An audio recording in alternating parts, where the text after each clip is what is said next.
الحمد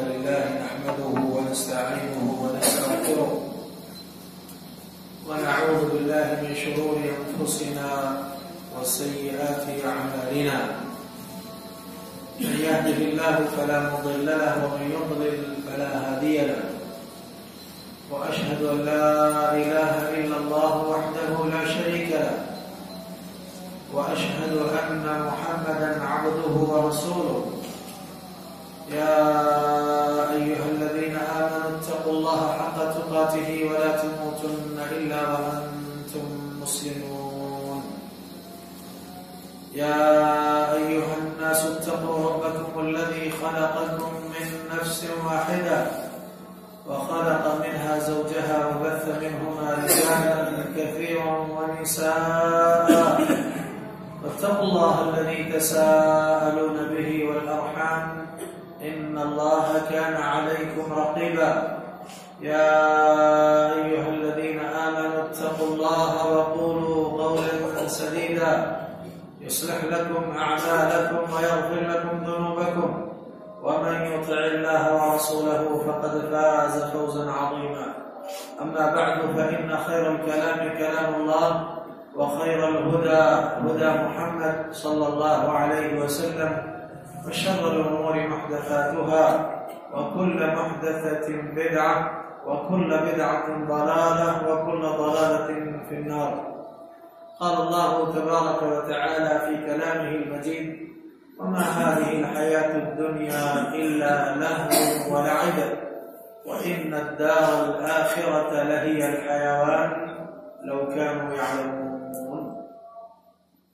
ہر قسم کی تعریف حمد و ثنا بڑائی عظمت و کبریائی اللہ رب العالمین کے لیے ہے جو ہم سب کا خالق و مالک ہے.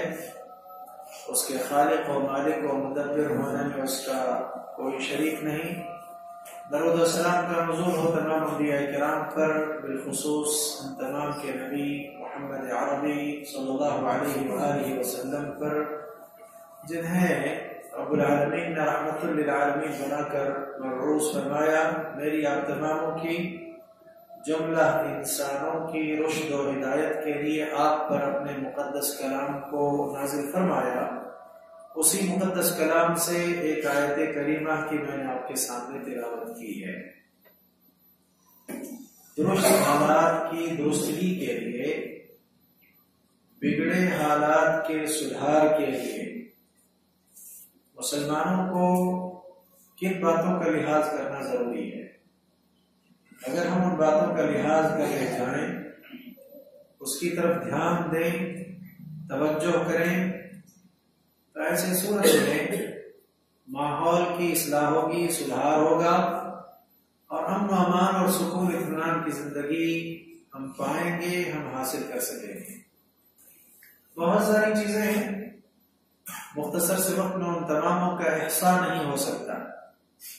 اللہ کی توفیق سے آج کے اس خطبہ جمعہ میں 3 باتوں کا بطور خاص ہم تذکرہ کریں گے کہ اگر ان باتوں کا لحاظ کیا جائے، اس کو ملحوظ رکھا جائے، تو ماحول بہتر ہوگا، حالات سدھر جائیں گے اور سنبھل جائیں گے. ان باتوں میں بنیادی بات معرفت و حقیقت الدنیا. ضروری ہے مسلمان کے لیے بطور خاص، عام انسانوں کے لیے عمومی طور پر، تمام کے تمام اس دنیا میں جینے والے، زندگی بسر کرنے والے، زندگی بتانے اور گزارنے والوں کے لیے کہ وہ دنیا کی حقیقت کو اچھی طرح جان جائیں. معرفت و حقیقت الدنیا. کیا ہے دنیا کی حقیقت؟ آدمی جب اس کی حقیقت سے واقف نہیں ہوتا تو ٹھوکریں کھاتا ہے، نقصان کا اسے سامنا ہوتا ہے.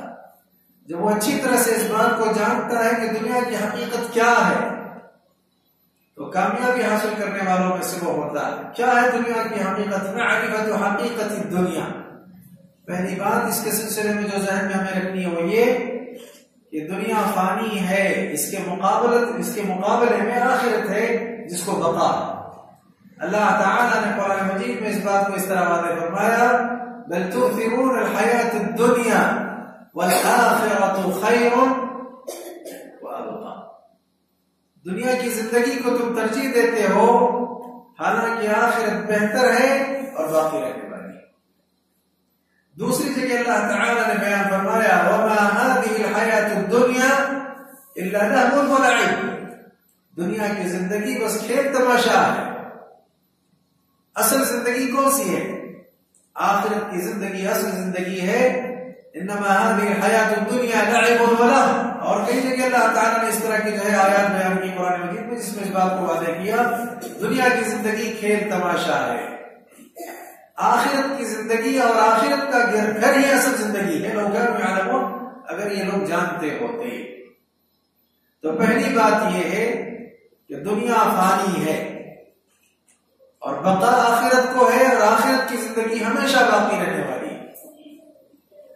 دوسری بات جس کا ذہن میں رکھنا ہم سب کے لیے ضروری وہ یہ ہے کہ دنیا میں جتنے بھی متاع، مال اور ساز و سامان ہیں، اشیاء اور چیزیں ہیں، چاہے جتنی قیمتی کیوں نہ ہو، وہ تمام کی تمام نعمتیں آخرت کی نعمتوں کے مقابلے میں قلیل ہیں، تھوڑی ہیں۔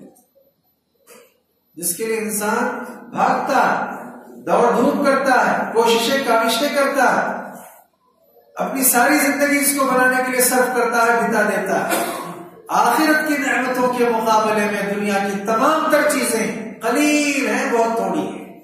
قل متاع الدنیا قلیل، دنیا کی زندگی اور اس کی جو متاع ہے بہت تھوڑی ہے۔ لا یغرنک تقلب الذین کفروا فی البلاد متاع قلیل ثم مأواہم جہنم، یہ جو شہروں میں، بستیوں میں، بلاد میں کفار مال و متاع کے ساتھ جیتے ہیں اور تمہیں جو ہے گھومتے پھرتے نظر آتے ہیں، کہیں ان کا اس طرح شہروں میں گھومنا پھرنا تمہیں دھوکے میں نہ ڈال دے۔ اچھی طرح سے اس بات کو ذہن میں رکھو کہ دنیا کی متاع اور دنیا کے ساتھ سامان بہت تھوڑے، بہت قلیل ہیں آخرت کے نعمت کے مقابلے میں۔ میں اکثر کہا کرتا ہوں، آج پھر کہتا ہوں، ایک آدمی دنیا دنیا کہہ کر کے زندگی بتاتا ہے، مال مال کہہ کر کے اسی کے پیچھے دوڑتا ہے، بھاگتا ہے، کوششیں کرتا رہتا ہے، سارا مال اس نے جمع کر لیا۔ اسے یقین رکھنا چاہیے، اسے ذہن میں بات جگہ ضرور دے لینی چاہیے کہ جتنا کچھ اس نے جمع کیا ہے، یہ جمع شدہ مال اس کے ساتھ نہیں آئے گا۔ بہت اچھی بات کہی بعض ذہینوں نے کہ آدمی مر جاتا ہے، مرنے کے بعد اس کے ساتھ جو کفن ہوتا ہے اس میں جیب نہیں ہوتے، اور جس مقام پر لے جا کر کے اسے لٹایا جاتا ہے وہاں کوئی الماریاں نہیں ہوتی، اور جو پوچھ گچھ کے لیے فرشتے آتے ہیں وہ رشوت لینے والے بھی نہیں ہوتے۔ کمایا، سارا مال جمع کیا، چھوڑ کر کے چلا گیا۔ جتنا کچھ آپ جمع کر لیں قلیل ہے، بہت تھوڑا ہے۔ اور تیسری شے معرفت و حقیقت دنیا میں جس کو ذہن میں رکھنے کی ضرورت ہے وہ کیا ہے؟ دنیا دارالامتحان۔ ایک تو یہ ہے کہ دنیا بعد میں فنا ہوگی، آنے والا اس دنیا میں 60-70 سال جی کر کے، 100 سال جی کر کے یہ دنیا سے جو ہے اس سے پہلے رخصت ہو جاتا ہے۔ دنیا کی فنا بعد میں، اس سے پہلے یہ فنا ہوتا ہے۔ یہ تو ہمیشہ رہنے کے لیے نہیں آیا، یہ مشرکین کا تصور تھا۔ دنیا کی زندگی اصل ہے، یعنی ہم جیتے اور مرتے ہیں، اس کے بعد کوئی زندگی نہیں ہے۔ آخرت کا تصور ذہن سے نکل جائے تو پھر انسان دنیا کی زندگی کو سب کچھ تصور کر لے تو یہاں اس کی زندگی خواہشات کے مطابق گزرتی ہے، بے لگام گھوڑے کی طرح وہ جی لیتا ہے اور اپنی آخرت کو تباہ و برباد کر دیتا ہے۔ آخرت کا تصور چاہیے۔ اور دنیا کی زندگی کی حقیقت کیا ہے؟ یہ دارالامتحان و ابتلاء، یہاں امتحان ہوتا ہے۔ اچھی طرح مسلمان اس بات کو ذہن میں جگہ دیں، جب یہ دنیا دارالامتحان ہے تو ہمیشہ فوز، ہمیشہ فلاح، ہمیشہ نجات، ہمیشہ کامیابی، ہمیشہ جیت ایسا ممکن نہیں ہے۔ ایک دن آپ کے حق میں ہو سکتا ہے، ایک دن آپ کے خلاف جائے گا۔ کبھی آپ شکست کھائیں گے، کبھی ان کو شکست نصیب ہوگی، کبھی آپ مسکرائیں گے، کبھی ان کو غم نصیب ہوگا، کبھی آپ کو غم نصیب ہوگا، وہ مسکراتے رہیں گے۔ فَلْيَضْحَكُوا قَلِيلًا وَلْيَبْكُوا كَثِيرًا، دنیا ہے ایسی جگہ کہ یہاں ہنسو گے کم، رو گے زیادہ، مسکرانا کم، رونا زیادہ ہوگا، آزمائشیں زیادہ ہوں گی، امتحانات ہوں گے۔ ہمیشہ جیت، ہمیشہ کامیابی، ایسا نہیں ہے۔ اللہ قرآن مجید میں فرماتے ہیں ان تکونوا تعلمون فانهم يعلمون كما تعلمون وترجون من الله ما لا يرجون۔ دوسری جگہ اللہ نے بیان فرمایا ان يمسسكم قرح فقد مس القوم قرح مثله، زخم تم کو لگتے ہیں تو زخم انہیں بھی آئیں گے، چوٹ ان کو بھی پہنچے گی۔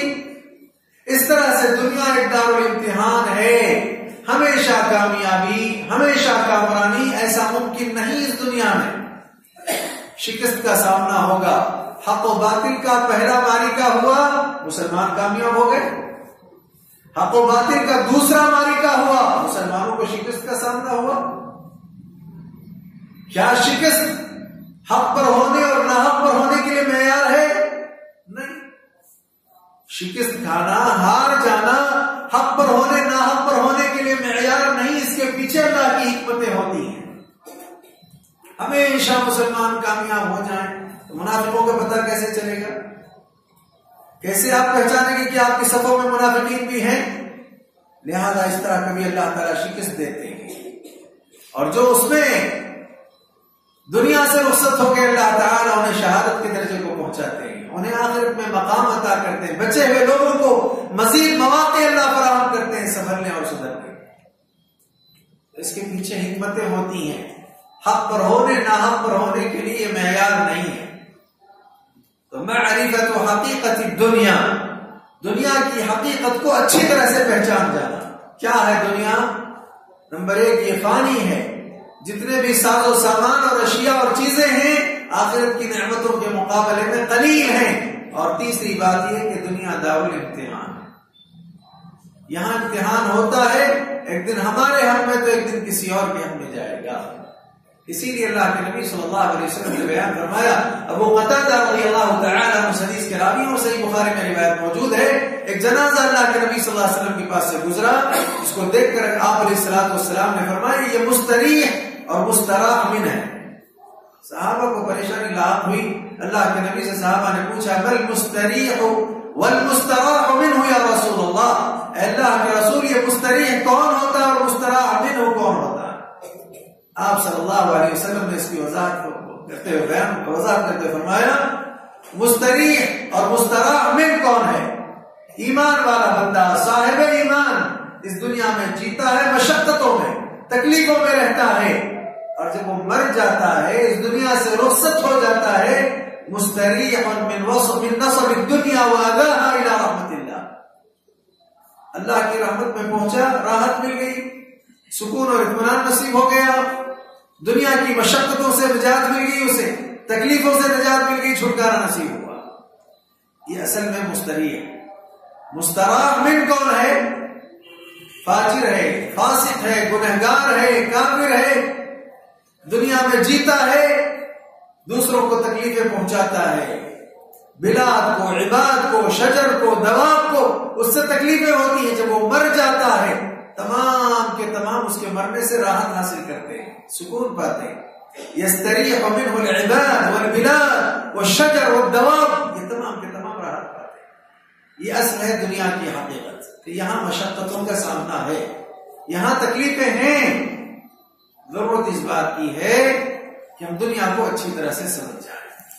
اگر یہ دنیا سمجھ میں آ گئی تو یہاں رہتے ہوئے آخرت ذہن میں ہوگی، اور وہاں کی کامیابی کے لیے ہم یہاں کوششیں کاوشیں کرنے والوں میں سے ہو جائیں گے۔ بلکہ میں نے اس سے پہلے بھی کہا ہے، اس پر آج پھر کہتا ہوں، اللہ کے نبی صلی اللہ علیہ وسلم نے بیان فرمایا، ترمذی میں روایت موجود ہے، حضرت انس رضی اللہ تعالی عنہ حدیث کے راوی ہیں، وہ کہتے ہیں کہ اللہ کے نبی صلی اللہ علیہ وسلم نے بیان فرمایا کہ ایک آدمی کا منشا، ایک آخرت کی ایک آدمی کی نیت، ایک آدمی کا ارادہ ہی دنیا ہے، وہ چاہتا ہے دنیا میری سنور جائے، دنیا میری بن جائے، بہتر سے بہتر ہو جائے۔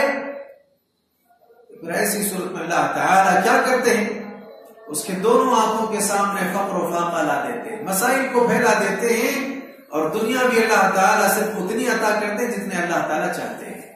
اور دوسرا ایک آدمی ہے جس کے مقابلے میں، جس کے جو ہے ذہن میں آخرت ہے، اللہ تعالیٰ اسے دنیا کو ذلیل کر کے، رسوا کر کے اس کے سامنے لا کر کے کھڑا کر دیتے ہیں۔ بہرحال یہ بات بہت اہم ہے کہ ہم دنیا کو اچھی طرح سمجھ جائیں، دنیا کی حقیقت کو جان جائیں، تو تو آخرت ہمارے ذہن میں ہوگی اور وہاں کی کامیابی کے لیے ہم یہاں توشہ تیار کرنے والوں میں سے ہوں گے.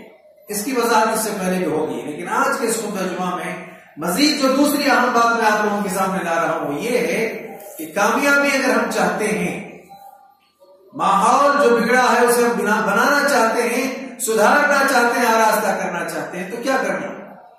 زبان کا درست استعمال بہت زیادہ ضروری ہے. دیکھیے ایک آدمی جب تک خاموش ہے، صحیح سالم بولنا شروع کر دیا، اس نے گفتگو شروع کر دی، اس کی گفتگو، اس کے اقوال، اس کی بولی، اس کے کلمات، اس کے الفاظ، اس کے جملے یا تو اس کے حق میں جاتے ہیں یا اس کے خلاف جاتے ہیں. دو میں سے ایک بات ہوتی ہے.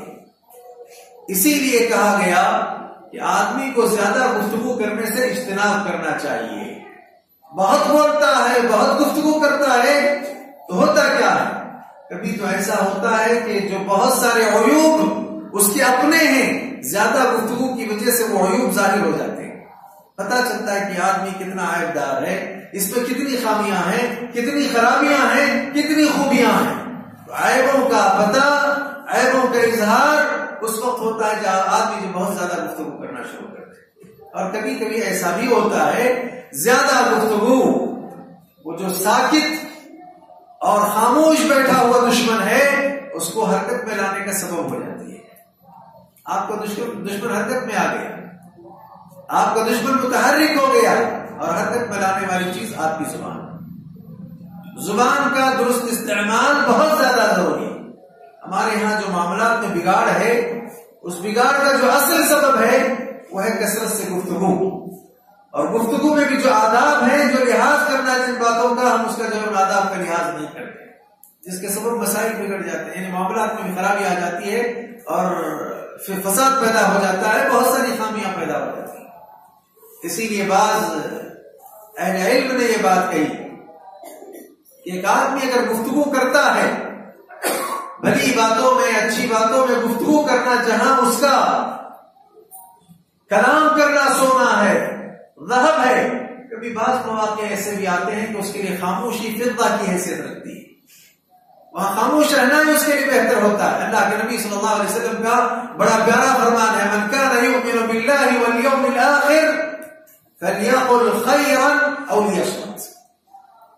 اللہ پر اور آخرت کے دن پر ایک آدمی کا ایمان ہے تو کہے تو بھلی بات کہے، ورنہ خاموش رہے، سکوت اختیار کرے. جہاں بولنا بہتر ہے وہاں بولنا چاہیے، اور جہاں خاموشی اختیار کرنے میں بہتری ہے وہاں بولنے کا فساد ہوگا، بولنے کا نقصان ہوگا. خاموش رہنا. تو جس کا اللہ پر، آخرت کے دن پر ایمان ہے، وہ کہے تو بھلی بات کہے، وہ کرنا خاموشی اختیار کر لے. ہم بہت بولتے ہیں، بلا ضرورت بولتے ہیں، تو ہمارا یہ بولنا، کثرت سے گفتگو کرنا ہمارے لیے مسائل پیدا کرتا ہے. آپ دیکھیں اللہ کے نبی صلی اللہ علیہ وسلم نے ایک مرتبہ ایک موقع پر حضرت معاذ بن جبل رضی اللہ تعالیٰ عنہ کو دین کی جو بنیادی باتیں ہیں، جو اساس ہیں، ان کا تذکرہ کیا ان کے سامنے. اور اس کے بعد آخر میں آپ علیہ الصلوۃ والسلام نے یہ بیان فرمایا کہ ان تماموں کی اصل میں تمہیں نہ بتلاؤں. اپنی زبان کو پکڑتے ہوئے آپ نے کہا اسے قابو اور کنٹرول میں رکھو. حضرت معاذ بن جبل رضی اللہ تعالی عنہ اللہ کے نبی صلی اللہ علیہ وسلم کی اس نصیحت کو سننے کے بعد پوچھ بیٹھتے اور گویا ہوتے اور کہتے ہیں کہ انا لمؤاخذون بما نتكلم به. اے اللہ کے نبی صلی اللہ علیہ وسلم، ہم اپنی زبان سے جو گفتگو کرتے ہیں، کیا ہمارا اس کے سلسلے میں مواخذہ ہوگا، گرفت ہوگی، پکڑ ہوگی؟ اللہ کے نبی صلی اللہ علیہ وسلم نے جواب دیتے ہوئے فرمایا هل يكب الناس في النار على وجوههم او على مناخرهم الا حصائد السنتهم او كما قال عليه الصلاة والسلام. آپ نے بیان فرمایا لوگوں کو ان کے چہروں کے بل، ان کے نتنوں کے بل گھسیٹ گھسیٹ کر کے جو جہنم کی آگ میں پہنچایا جائے گا، داخل کیا جائے گا، یا جو چیز جو ہے ان کو لے جانے کا سبب بنے گی، وہ زبان کی کاٹ اور چھاٹ ہی تو ہے. غلط استعمال ایک آدمی کو جہنم کا ایندھن بنا دے گی. درست استعمال کیجئے آپ جنت کے مستحق ہو جائیں. جنت و جہنم کے فیصلے زبان کے درست استعمال اور غلط استعمال یا درست استعمال پر. اللہ کے نبی صلی اللہ علیہ وسلم نے ایک موقع پر بیان فرمایا من یضمن لی ما بین لحییہ وما بین رجلیہ اضمن لہ الجنہ. ایک آدمی صرف دو چیزوں کی مجھے ضمانت دے دے، اس کے درست استعمال. جہاں استعمال کرنے کے لیے اسلام نے کہا، اللہ تعالیٰ نے حکم دیا، اللہ کے نبی صلی اللہ علیہ وسلم نے جہاں ان اشیاء کو ان چیزوں کو استعمال کرنے کے لیے تعلیم دی، وہاں استعمال کرنے کی اگر وہ مجھے ضمانت دے دیتا ہے تو میں اس کو جنت کی ضمانت دے دیتا. دو ہونٹوں کے درمیان والی شے، دو رانوں کے درمیان والی شے، ضمانت دیجیے، اس کا درست استعمال ہوگا، جنت کی ضمانت ہے اس انسان کی. معمولی شے ہے، ماحول حالات کے سدھار کے لیے زبان کا استعمال بہت زیادہ ضروری ہے. ہمارے پاس تو وقت اتنا، مطلب یوں کہیے کہ فضول ہے، ہمارے پاس وقت اس قدر موجود ہے کہ اس وقت کو بتانے کے لیے، اسے گزارنے کے لیے، اسے مکمل کرنے کے لیے ہم جگہ جگہ کھڑے ہو جاتے ہیں اور لایانی گفتگو کر دیتے ہیں. کسی ایک انسان کو موضوع بنا لیا، اس کی عزت سے کھیلنا شروع کر دیا، اس کے سلسلے میں لایانی باتیں شروع کر دی. وقت ہمارا اس طرح بیتتا ہے، اس طرح ہمارا وقت مکمل ہوتا ہے، اس طرح ہمارا وقت گزرتا ہے بیکار باتوں میں، لایانی گفتگو میں. من حسن اسلام المرء ترکہ ما لا یعنی. حسن اسلام میں سے یہ ہے کہ لایانی چیزوں کو آپ چھوڑ دیں. کہیں تو بھلی بات کہیں، وگرنہ خاموشی اختیار کریں. اسی لیے اللہ تعالی نے قرآن مجید میں بطور خاص حکم دیا اس بات کا، وَقُولُوا لِلنَّاسِ حُسْنًا. لوگوں سے جب کبھی گفتگو کرو، بات کرو، اچھی گفتگو کرو. بلکہ اللہ نے نبی سے فرمایا قُلْ لِعِبَادِي يَقُولُوا الَّتِي هِيَ أَحْسَنُ. میرے بندوں سے کہیں کہ اپنے منہ سے وہ سب سے اچھی بات نکالا کریں، سب سے درست بات نکالا کریں.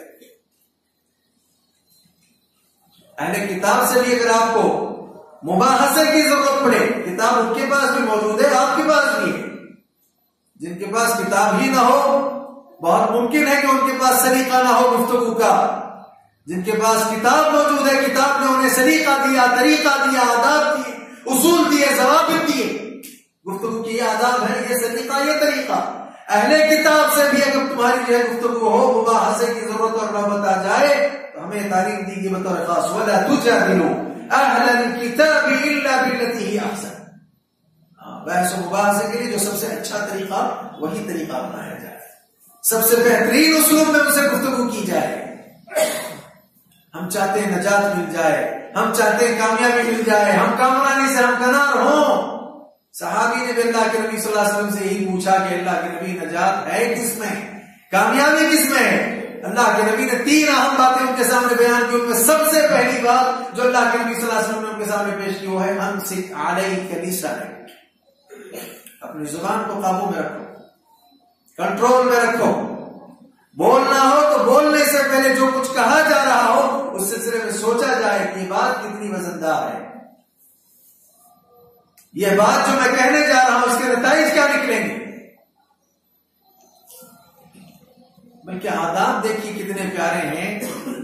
ہمیں تو اپنے گھر سے سکھایا گیا زبان کا استعمال کیسا ہونا چاہیے، زبان گفتگو کیسے ہونی چاہیے. بچہ گھر میں موجود ہے، پروان چڑھ رہا ہے، ماں باپ نظروں کے سامنے موجود ہیں، کچھ ہوش آ گئی، کچھ سمجھ آ گئی، لہذا اسے تعلیم دی گئی، اسے سبق پڑھایا گیا. وَبِالْوَالِدَيْنِ إِحْسَانًا إِمَّا يَبْلُغَنَّ عِندَكَ الْكِبَرَ أَحَدُهُمَا فَلَا تَقُل لَّهُمَا أُفٍّ وَلَا تَنْهَرْهُمَا وَقُل لَّهُمَا قَوْلًا كَرِيمًا وَاخْفِضْ لَهُمَا جَنَاحَ الذُّلِّ مِنَ الرَّحْمَةِ وَقُل رَّبِّ ارْحَمْهُمَا كَمَا رَبَّيَانِي صَغِيرًا. 5 بڑے آداب سکھائے گئے. گھر میں رہتے ہوئے بچے کو اگر یہ آداب سکھاؤ گے، باہر بھی اس کی گفتگو ٹھیک ہو جائے گی. سب سے پہلی بات ہے کہ اف نہیں کہنا. دوسری بات وَلَا تَنْهَرْهُمَا، جھڑکنا نہیں ہے انہیں. آدمی بے ادب ہو جاتا ہے تو یہ کام کرتا ہے، با ادب ہوتا ہے تو ایسے کام کبھی نہیں کرتا. تو پہلے آداب سکھایا جائے. وَلَا تَنْهَرْهُمَا، انہیں جھڑکو نہیں، شائستہ گفتگو، قول کریم ان کے لیے استعمال کرنا، اور اپنے رحمت کے بازو ان کے لیے بچھا دینے ہیں، اور ان کے لیے تو دعائیں کرنا، دعائیں کرتے رہنا، ان کی دعاؤں کا اہتمام کرنا۔ آپ کے پاس کوئی سائل آ گیا، اکثر سائل گھروں کے پاس آتے ہیں، آ گیا آپ کے پاس، دستے سوال اس نے دراز کر لیا ہے، حاجت مند ہے، ضرورت مند ہے، اللہ نے اس کو آپ کے گھر بھیجا ہے، وہ آپ کو کچھ دینے والا یا حیثیت والا تصور کرتا ہے۔ اب آپ کے لیے آداب یہ ہے، نبی علیہ الصلوۃ والسلام کے ذریعے امتیوں کو تعلیم دی گئی، وَأَمَّا السَّائِلَ فَلَا تَنْهَرْ، سائل آ جائے مت جھڑکو اسے، زبان کا غلط استعمال نہ کرو۔ ایک آدمی نہیں دیتا رقم، ایک آدمی مال نہیں دیتا، تعاون نہیں کرتا، حرج نہیں، لیکن اچھی گفتگو تو کرے۔ بہترین بات، اچھی گفتگو بھی صدقہ ہے، یہ بھی صدقہ ہے۔ مالی صدقہ نہیں دے سکتے ہو تو اچھی گفتگو کرو آپ اس کے ساتھ۔ قول معروف ومغفرۃ خیر من صدقۃ یتبعها اذى، ایسا صدقہ، ایسا مال جس کو دے دیا اور دینے کے بعد آپ اسے جتاتے ہو، اسے بتاتے ہو، احسان کرتے رہتے ہو، اس کی وجہ سے لوگ کے سامنے چرچے کرتے رہو گے، وہ تو ضائع ہو گیا۔ اس سے بہتر یہ کہ ایسا نہ کرو، بہتر بات کہہ دیا کرو۔ قول معروف ومغفرۃ خیر من صدقۃ یتبعها، یہ آداب ہیں۔ آیا گھر کے پاس جھڑکنا نہیں ہے، ماں باپ ہیں جھڑکنا نہیں ہے، تو شریعت نے ہمیں تعلیم دی ہے کہ زبان کا درست استعمال ہو، زبان کا صحیح استعمال ہو۔ من كان يؤمن بالله واليوم الآخر فليقل خيرا أو ليصمت۔ آدمی کا ایمان لا يستقيم ایمان عبد حتى يستقيم قلبه ولا يستقيم قلبه حتى يستقيم لسانه، او كما قال۔ آدمی کا ایمان مکمل ہوتا ہی نہیں اس وقت تک جب تک کہ اس کا دل صحیح نہ ہو جائے، درست نہ ہو جائے، اور دل بھی اس وقت تک درست نہیں ہوگا جب تک کہ زبان اس کی صحیح نہ ہو، زبان اس کی درست نہ ہو۔ تو لہذا جنت کا مستحق خود کو کرنا ہے، زبان کا درست استعمال کیجیے۔ جہنم کا ایندھن لوگ بنائے جائیں گے یا لوگ جہنم کا ایندھن بنیں گے، گھسیٹ گھسیٹ کر کے انہیں جہنم میں داخل کیا جائے گا، اس کا ایک سبب ہے زبان کا غلط استعمال۔ ما يلفظ من قول الا لديه رقيب عتيد، جو بھی کہیں آپ اسے محفوظ